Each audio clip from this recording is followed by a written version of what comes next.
FORA.tv. The world is thinking. I'm Frank Foer, here with my friend Norm Ornstein, the historian, analyst.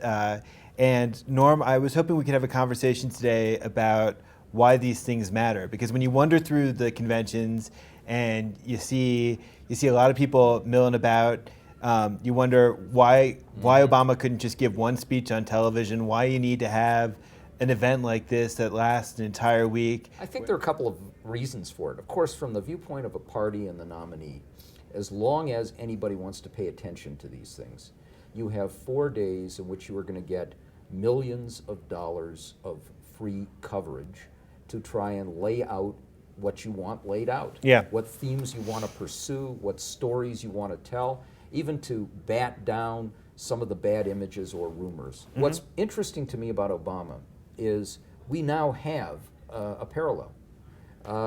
Has he ever run anything, people ask me? I say he's run a $400 million, 50-state, multi-thousand person equivalent of a corporation, which is a presidential campaign, which managed, using the talent basically left over after the bigwigs had plucked all the top people away, outmaneuver, out-organize, and out-strategize the behemoth Clinton campaign, and now has what about this web. So as a CEO, Got to give him credit for that. As CEO, what has he done? What has he done well? What has he done that would be telling? And obviously, the machine works well, but there's varying degrees of involvement that a candidate actually has in the way that a campaign is actually run. Not all the credit obviously goes to the person at the top. What we've learned is he delegates, but when the big decisions come, he takes over. Mm-hmm.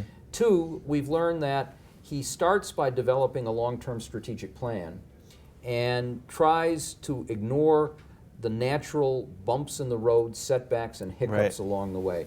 You know, there was an interesting story that one of his closer advisors tells, that about 6 months into his campaign, and this is now a year ago, when it wasn't going very well, no, not at all. It really didn't look like he had much of a chance.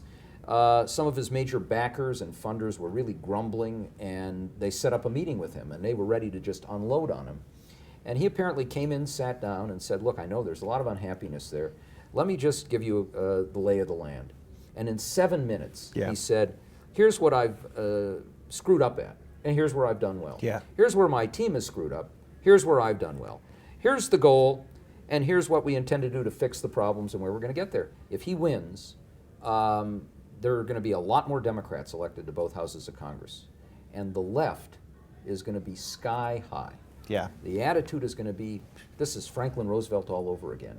We've won it all, and now we can have it all. Mm-hmm. But if you know anything about the dysfunctionality and the realities of Washington, the numbers are not going to be enough to be able to have some sweeping program, healthcare or anything else that's like the New Deal or the Great Society. He's got a bunch of, he doesn't just have one major reform that he's going to try to enact. He's got the war, he's got healthcare, he's got energy and the environment, and that's it's a lot on your plate. What you've got to do, realistically, you need to move some things early, so you can establish a sense that you can govern, and you can get the appetite of the American people to a point where they expect that people will work together. But you're going to have to reach out right from the get-go to conservative Republicans, and I think the left is going to go berserk over this.